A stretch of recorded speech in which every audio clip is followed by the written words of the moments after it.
Okay, I'm just setting up the live stream. I think we're just about there. Let me just check the volume levels here. So I'm going to turn the volume up a little bit. I'll check again once we've got the engine up and running. Actually, yeah, let's take it down a little bit. Okay. So this is going to be a fun one this evening. We're going to fly the Cessna 182Q in Flight Simulator 2024, and we've made the weather ridiculously bad. We are at Jersey Airport. It's dark, it's cloudy, and we've done this by manipulating the weather somewhat. So if we go and have a look, I've gone and changed the ground level of the weather. So you can see here we've got custom on the weather, custom user preset, and if we go and select the mean ground level, I've set it to go from basically 0 up to 3,000 feet with 100 on. So I basically maxed out the sliders, so we get the worst cloud possible in the ground layer, which results in what you can see around us, which is pretty horrific. So the whole reason for doing this is as an exercise for radio navigation. So we're going to be flying the ILS at Exeter Airport basically. So let's go and take our covers off the aeroplane, and before we do so, let's go and have a look at the map and see where we are. So here we are. We're going to be getting rid of this as well, by the way. So set that as our departure. Actually, we can go and clear the flight plan out. We don't need a flight plan. We're going to be using the ILS. So 110.3, 263 degrees. We're not going to be looking at LittleNavMap once we get in the air. We're not going to be looking at a map at all. We're going to go by what we know and what we have. Okay, so looking at the information on Jersey, it's 270 feet above sea level. We know on a 3-degree glide slope, so there's the ILS coming into the runway, which we're going to be using. We'll take off runway 26. We know on a 3-degree glide slope it's about 2,500 feet at the 8-mile mark, so to come in like halfway down so we're not spending all night sat on the ILS watching the needles, we only need about a 4-mile run-in. So if that's 2,500 feet, this is going to be 1,250 feet above ground level. We know the airfield's about 250 feet up, so about 1,500 feet will be halfway down the glide slope. That's all we need to know. So when we are 4 miles away from the end of the runway or the ILS, we need to be at 1,500 feet altitude flying towards the airport. Okay, and then we can figure out by looking at the instruments where we are. There's also this Jersey VOR which we'll put on Nav2. You'll notice that's about 6 miles out, 7 miles out maybe, and so we can use that 112.20. So let's go and get the airplane up and running and we can have some fun. So Shift and C puts us in the let me just go and turn this off. I'm just going to make sure everything's working correctly. It looks like it is. I'm going to turn head tracking off for the moment just to get the airplane up and running, because I'm going to have to be able to see where things are. Because as soon as I turn the lights on in the airplane, it's going to go dark and we'll have to remember where these are. That's the one we want, the floodlight. So we turn the battery on and turn the alternator on and go and turn the fuel on and make sure my controls are working correctly. So there's the propeller, there's the flaps are working, and yep, the parking brake is working. Okay, so it looks like we're good to go. So maximum propeller, rich mixture, crank the throttle open, make sure the parking brake is on, and turn the engine over.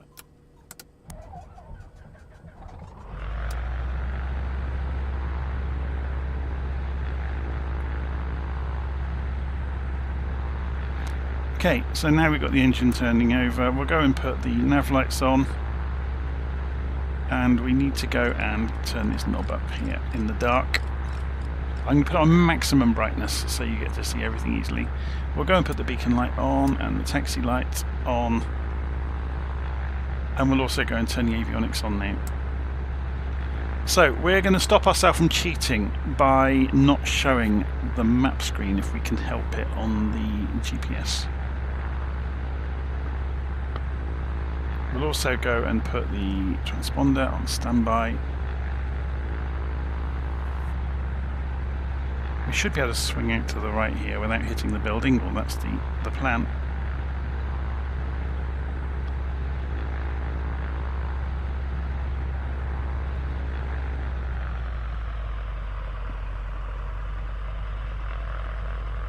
Okay, just waiting for the GPSs to come up, and then we'll taxi out to the runway. So as I said, we are not going to be looking at LittleNavMap, so to prevent ourselves from cheating, we are going to turn off the line that we are flying, or the flight plan, and the line behind the aeroplane, and our current position. So we can't see where we are anymore on the map. Okay, so we talked a moment ago about changing these frequencies, so we're going to go and put, just checking what radios we do have. So this will be nav 2 down here, won't it?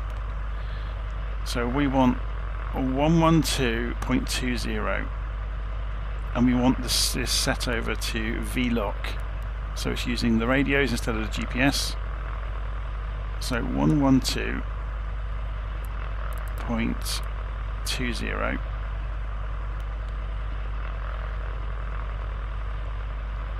and that should 112.20. Why is that not lit up? The radio. Maybe it will once we're in the air. Okay, let's have a look at the HSI. We've got 110.30, 263 degrees. 110.30. Switch it to live. And there it goes, that one's come alive. Why has that one not come to life then? Maybe what's the range on it? Jersey VOR has got a range of 60 miles, so this is easily within, it's like 8 miles away, 6 miles away even. Interesting. So what we can do anyway is, because we don't necessarily need that other VOR, it's just a nice insurance policy. 112.20, that's interesting that that's not showing up on nav2. But like I said, it might do once we're in the air. Okay, so we need to set the course to the same direction as the runway, which will help us orient ourselves. So the runway is, or the glide slope I should say, that's what we really need to line up with, 263 degrees. So we go and spin the course round to 263 degrees. If this will let me. 240, 250, 260, and again it's just visual, so it's probably about there somewhere. So that's now pointing, there's our little aeroplane, look, in the middle, so the runway is that direction relative to us. Obviously it's behind us, so this will make no sense at the moment. Once we're in the air and flying, it will make a lot of sense, and we can already see the glide slope. Okay, so we got the taxi lights on. Let's go and see about taxiing out, shall we?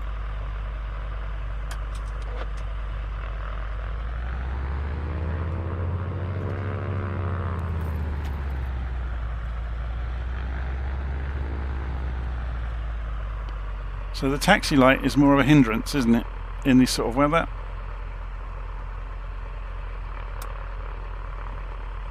That's better.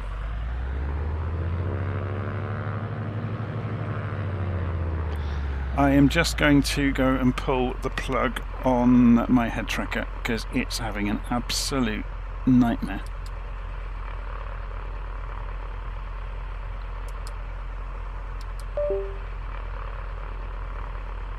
and I've got to find the right wire for it first.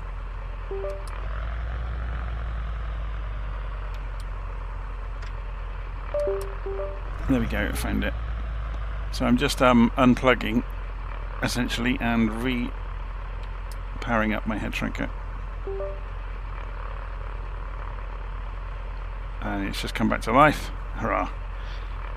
So looking at the map, or the runway even.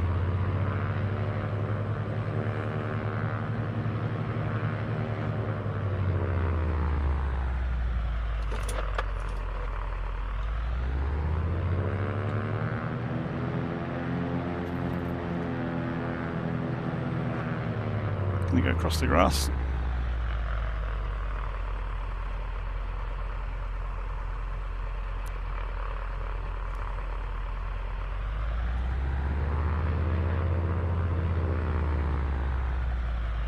There's the holding point. You can just see it says runway down there. So we've actually turned the taxi lights off because they are stopping us from seeing anything, because they're just lighting up the fog around us.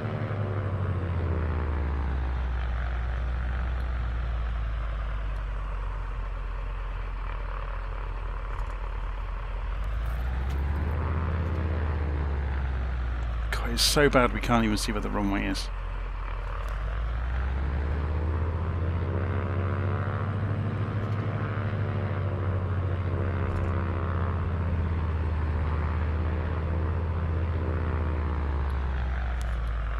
Right, here we are.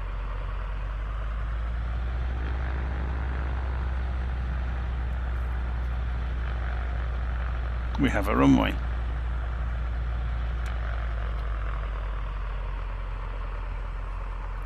Okay, so now this HSI makes some sense. Look, it's pointing the same direction we're going. So we're going to take off, and remember we need to go and calibrate the altimeter, don't we? So we've just done that. So we're at about 270 feet, which is what it said on the chart. We're going to climb out to about 1500 feet and then turn about, fly the opposite direction for 4 miles and then come back in. Okay, so we'll be using the distance measuring equipment to do that. So obviously we can see ourselves to an extent down here on the map. We don't actually need that though. If we go and turn this to a different page group, what would be not too bad to see? That will do. So this is giving us distance measuring to the IDD VOR, which is the ILS. So we can use that to know when we're 4 miles in the opposite direction, and then we can use the HSI to know if we're going the right direction. Okay? So we'll see how we get on.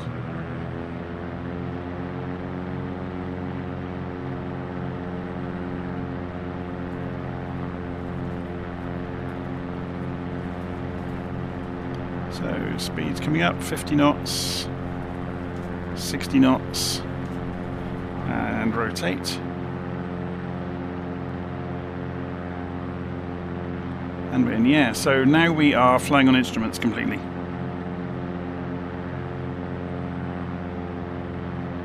So you can see we're just going away from the centre line slightly. So we're coming back again.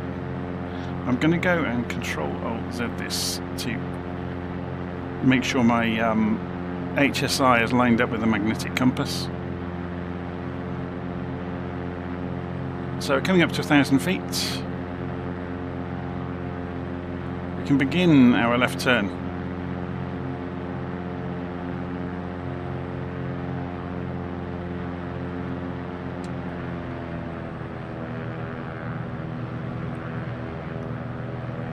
So we're just doing a fairly standard right turn and watching until we're going the opposite direction.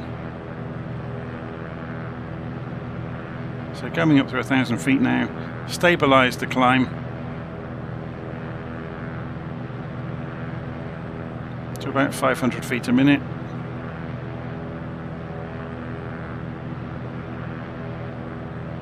Give ourselves a nice wide turn. And we're levelling out now. So we're going the opposite direction than the runway now. We need to climb a little bit higher. There's quite a bit of turbulence out there actually. You see the airplane's being chucked around.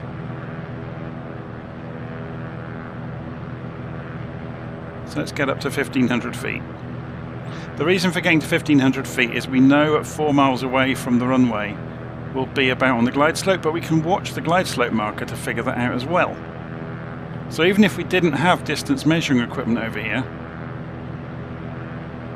we can just watch, as long as we fly level at 1,500 feet in the right sort of direction, we can watch the marker for the glide slope will come up to meet us.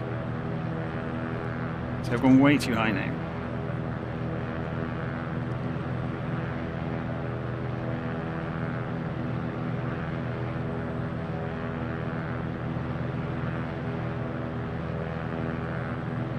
It's surprising how bumpy it is, which might produce its own problems.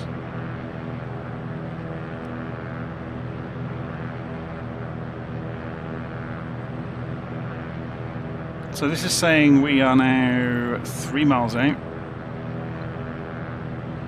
So we're just watching the artificial horizon and we're watching the HSI. And we're watching the altimeter. So we've gone a little bit high again. So before too long you'll see the glide slope markers on each side of the HSI will climb up to meet us. And I think they're just coming now. Yeah, here they come. Look how bumpy that is. We're being thrown all over the place. And we're about 4.5 miles out. Yeah, so we're pretty much on the money for what we expected to find. So we're going to turn back towards the runway.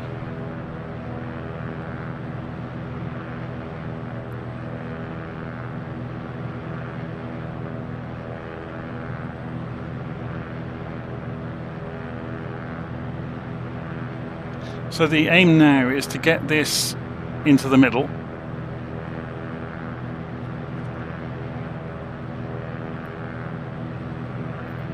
And to just follow the glide slope markers down. Look at it not turning where the wind is catching us and throwing us all over. It's quite scary really. So we're going to straighten up and wait for the CDI to fall into the middle, and that will mean we're on the centre line.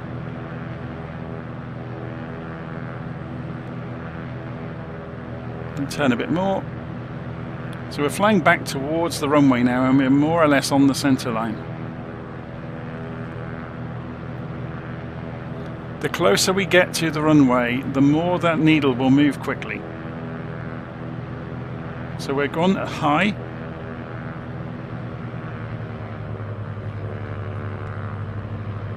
So we're just dropping down there and bringing the speed back down as well.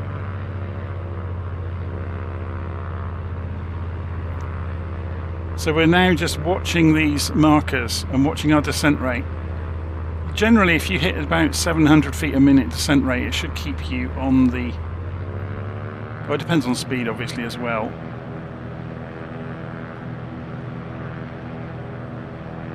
So we're low.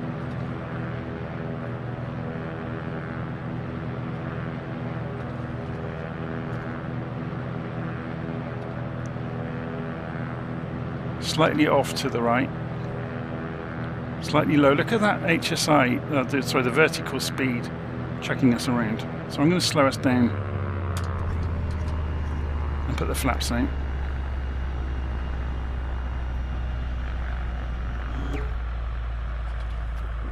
Yeah, the turbulence really is chucking us around as well, which is not helping.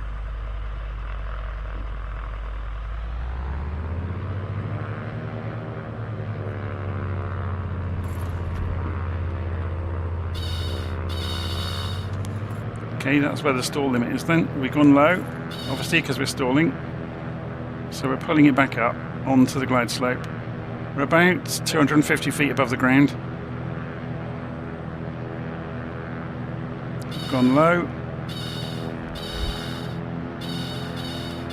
What is going on with the weather? I'm full throttle and I'm not able to accelerate.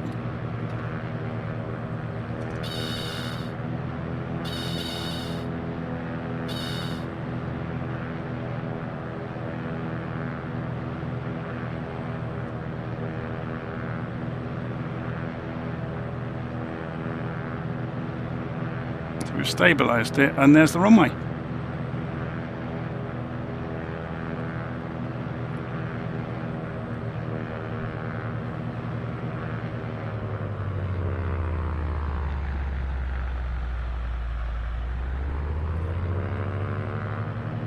That was not fun.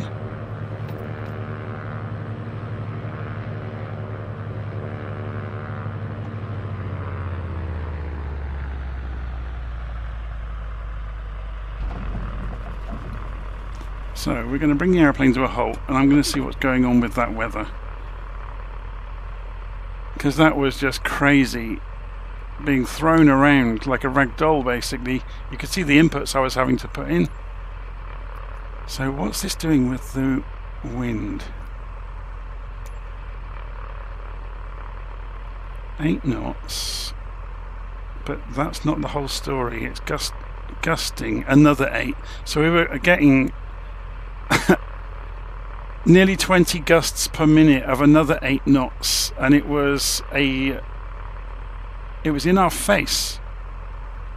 So when that died away, that's what caused the stalling, I guess, when I had to race the engine. So what we're going to do to make this a bit easier for ourselves is if we take the gusting off and turn the speed of the wind off. Let's do this in completely calm conditions and see what happens. So you just saw the worst case scenario there. Get the flaps back up. So yeah, where the wind was shifting potentially by 16 knots.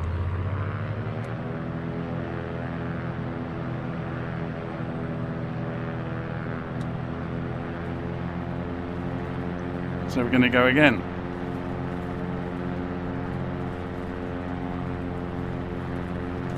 It should be a lot easier this time because we've turned that gusting wind off. But it just shows, you know, it just makes it a bit more of a mental exercise if you're having to fight the aeroplane, the elements, and what's going on. So obviously this is a lot more stable now. If I turn head tracking off, then I'll be able to focus a lot more. So my talking won't make the screen jiggle around. So we're just holding runway direction. You can see we've gone slightly off to... Actually no, we've got no ILS at the moment, isn't it? So it will flick around to behind us in a moment. So we'll just hold direction.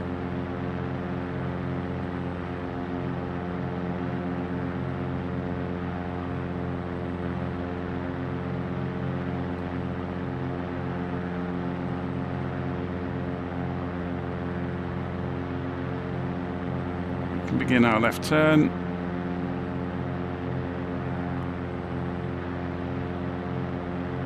That's interesting, that marker's not working.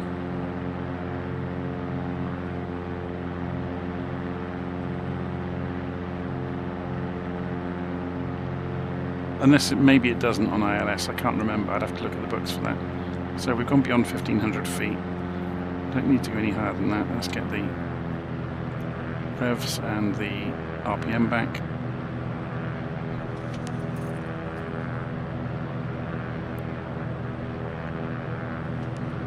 Okay, so we're at about 1500 feet.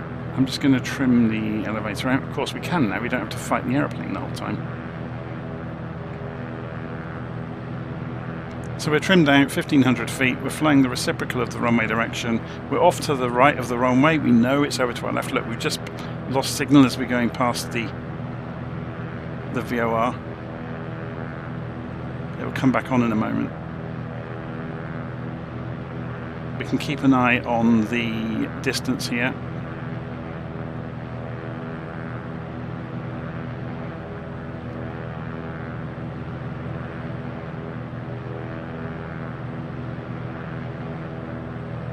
Let's just come back on, look.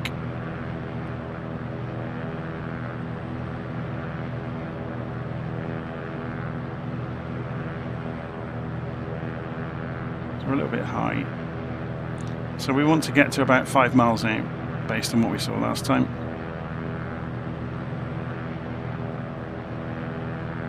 I'm just dropping back down to 1,500 feet.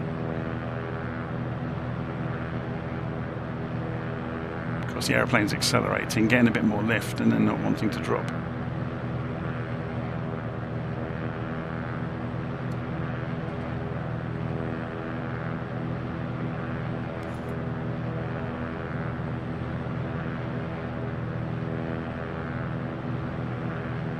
Giving ourselves, so I was pulling away further to the right to give ourselves a wider turn in, because we'll be a bit faster than when we were climbing out.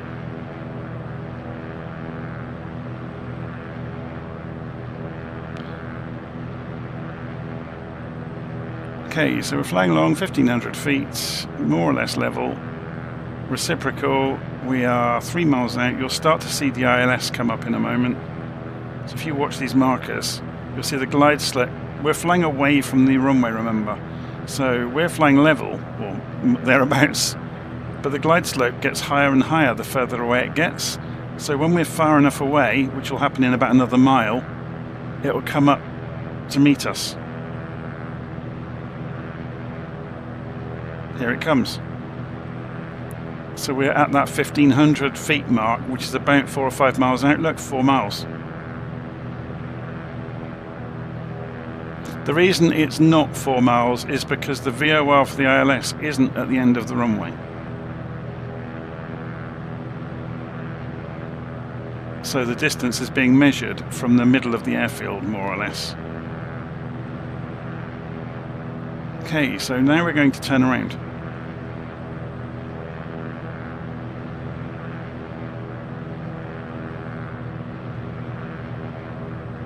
And we'll try and stabilise it this time a bit more, get ourselves slowed down, get the flaps down, and get ourselves ready to come in.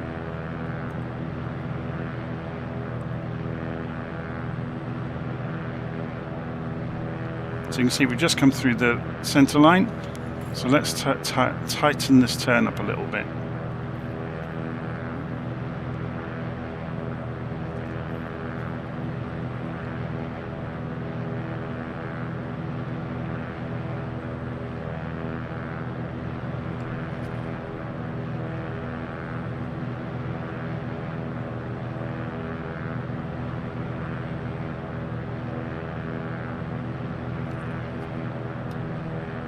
Okay, so we're flying level, runway direction, and we've gone a little bit above the glide slope, so we'll cut the throttle back.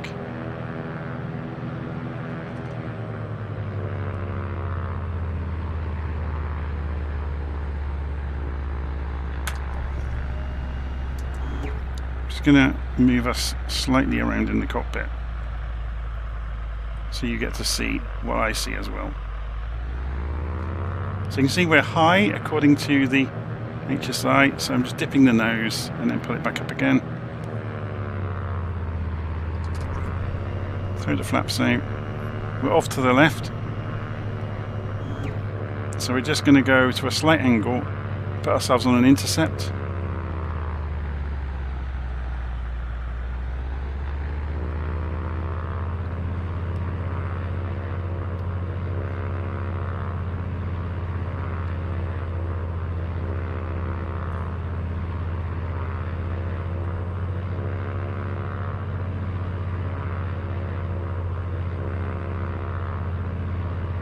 We can watch the distance over here, so 3 miles out, more or less.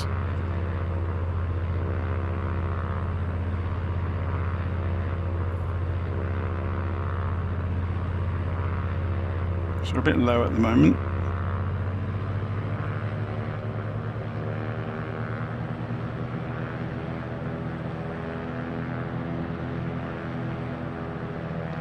And a bit slow.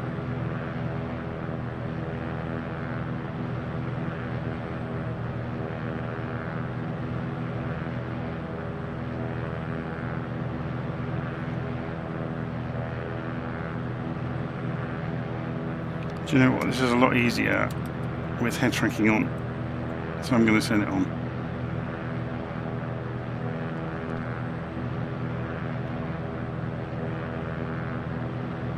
So we're a little bit high. We're about 250 feet above the runway, or a bit more than that, 300 feet. We're high on the glide slope, coming back to meet it. Notice as we get closer to the runway, the movements of the needles get much more pronounced.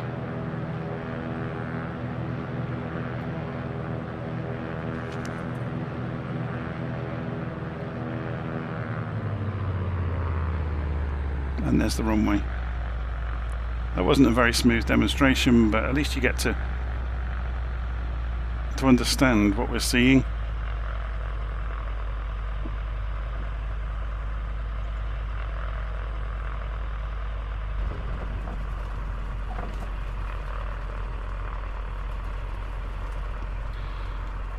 Okay, that's 2 goes at it.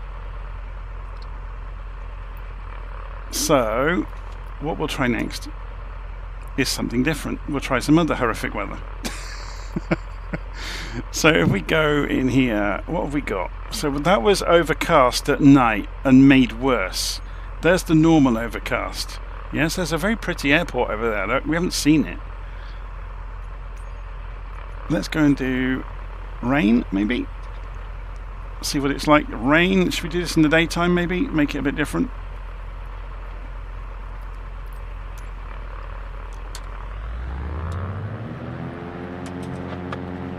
So this time we're going to turn the lights on.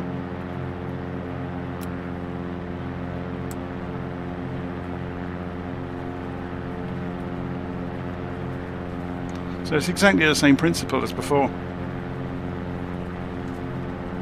Although I don't know what wind this is going to have introduced, because it's one of the bespoke or custom, weathers. Yeah, that wasn't a good idea, was it? Taking off with full flaps. Don't get any airspeed.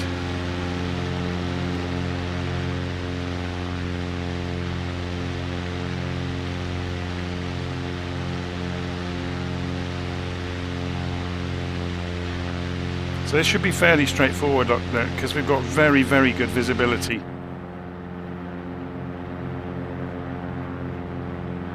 So we're turning and climbing out.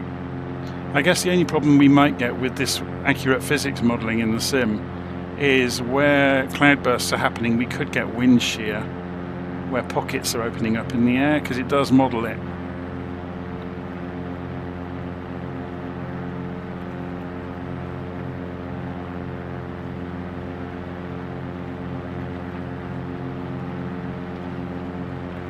So we can't see much outside, which is good. Sounds like a crazy thing to say, doesn't it?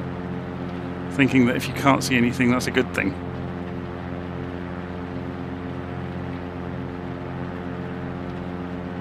Okay, so climbing turn, we're coming up to 1500 feet and our reciprocal direction.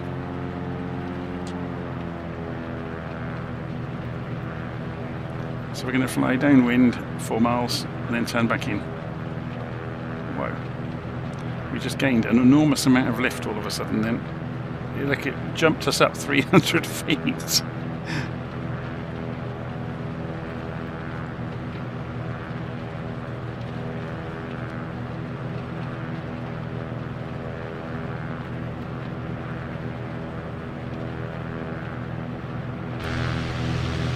Welcome to sunny Jersey. I nearly said Guernsey then. See, this end of the island isn't too bad. We've got some localised rain over the airfield.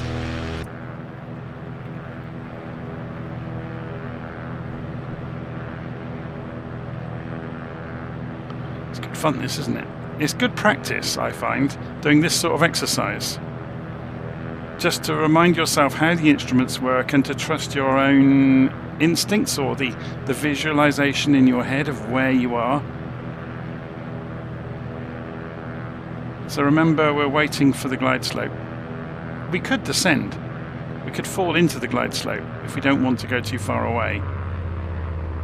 So I'll just descend, look, and you'll see us come down towards the glide slope. Here it comes.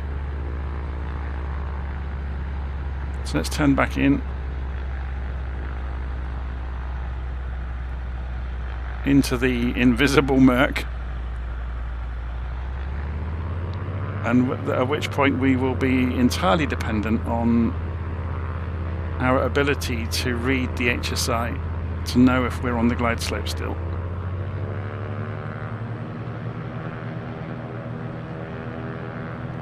So we're leaving ourselves on an intercept angle for the localizer, for the center line.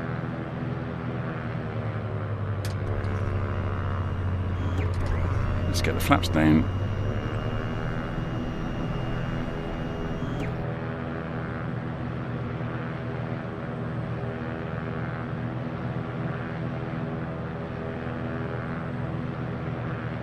So here comes the center line.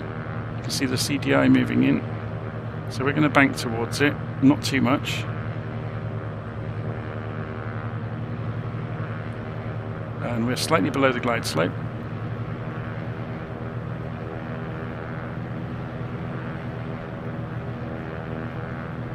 So turn back towards the HSI. We're still off slightly to the left, but not too much.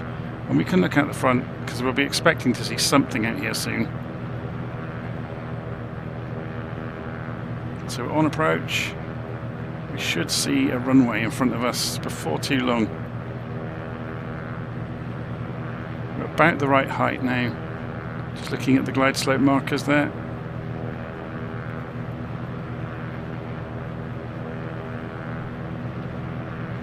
It's getting worse, isn't it? I'm getting good at this, picking the worst weather possible. It's absolutely torrential over the airport now, so we're not going to see much. So it's actually better to look at the instruments than in front of you, to be honest, because you'll start to see things and you can become disoriented. So the attitude indicator and the HSI are your friend.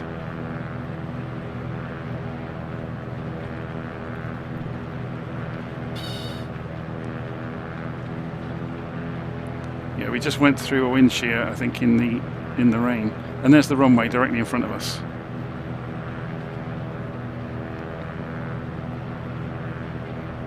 You can see the PAPI lights. So we can see the PAPI lights before the runway. Look, we still can't see the runway. It's just coming out of the murk now.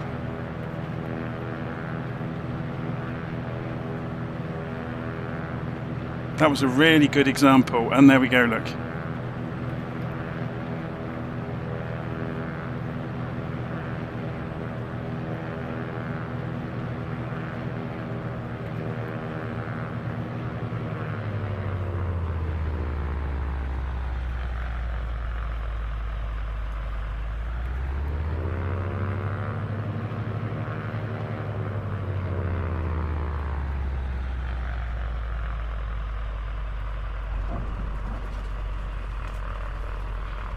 Whew. That was good fun, wasn't it? Right, what else can we try with the weather then? So that's a couple of dark ones with cloud, a rain approach using the instruments. What's snow going to do to us? Not much by the look of it, but we'll find out, won't we?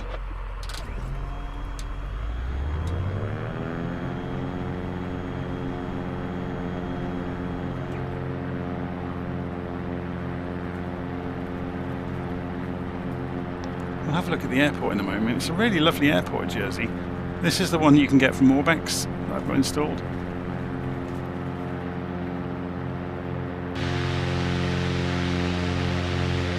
So yeah, we're down to probably a couple of miles visibility.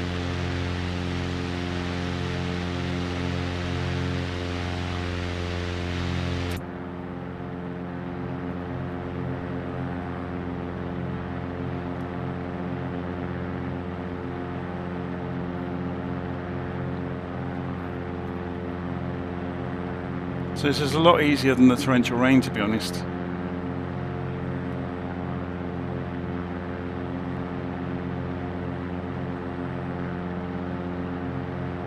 Until you're in the snow cloud, obviously. And then it's not so much fun anymore. So we're turning about. So we're just going the opposite direction. Coming out to 1,500 feet. and the radio beacon has just come back on.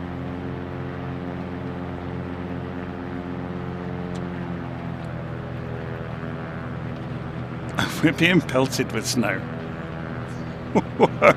This is the importance. Don't look way. Don't look here. Look at this and look at that, and look at this. So look at the altitude, the attitude, and the direction you're going. Obviously, and you're just scanning the instruments, to be honest.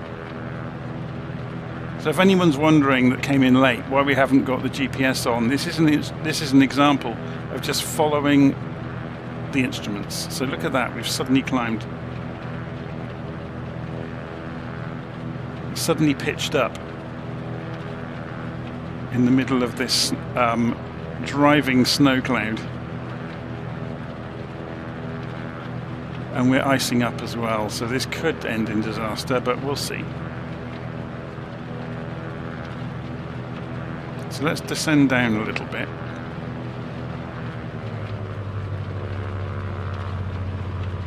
To meet the ILS, the glide slope. So we're down to 1,000 feet, so about 750 feet over the ground. There's the glide slope. So let's turn about. We'll lose some altitude in the turn.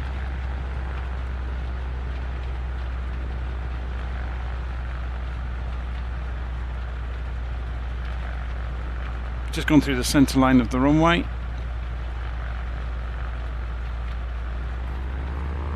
But we can compensate for that on the way in. So flaps down. We'll just turn further than we need to and draw the centre line back towards us. So you can see, look, it's coming back in, and we're a little bit below where we need to be, but we can fix that.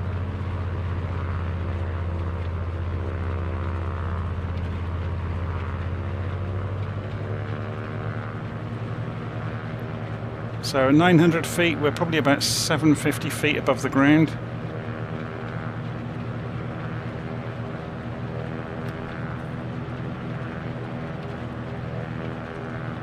We're still too low. So we're just fixing that.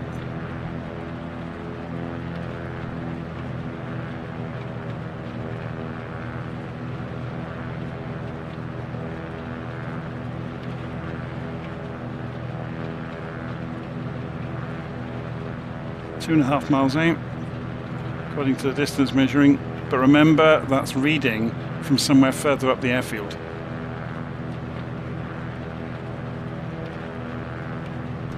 There is a crosswind going on. We're coming back out of the cloud, look, out of the cloud base. But we're going to see things if we try and focus. So we just keep on the instruments. And there's the runway, there's the PAPI lights at least.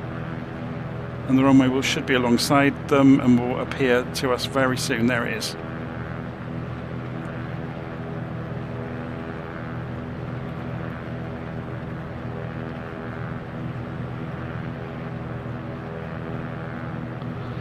So I find this to be a really good example, or good exercise to do now and again.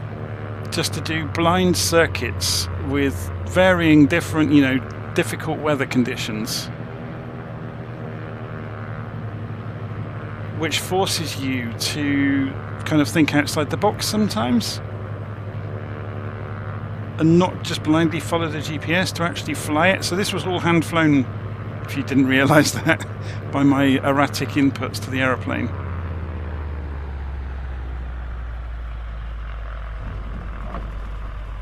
Let's go and taxi in and then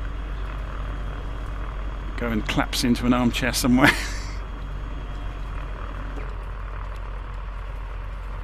So yeah, this is the whole point of simulators, because some people will say, oh, that was a stupid, dangerous exercise to do. You'd never do that in the real world. But this isn't the real world. This is a simulator. So this is worst scenario handbook time. And it means we can pitch ourselves against the elements and test ourselves using all of the tools at our disposal to survive.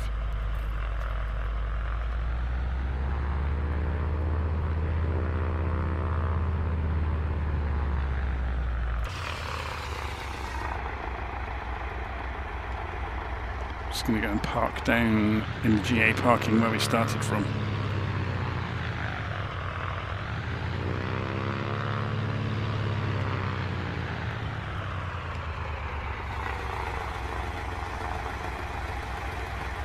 There's the lovely terminal over there for the commercial traffic.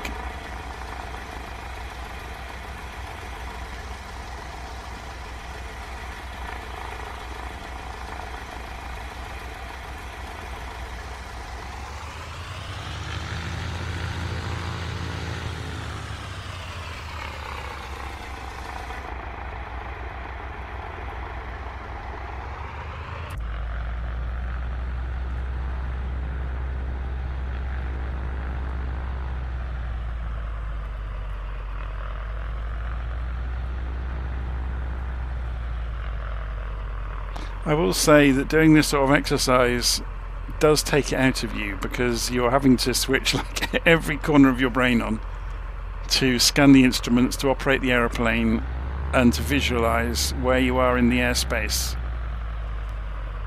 And sometimes, like you saw that very first circuit we did in the dark with the cloud and the turbulence going on, was really pushing it.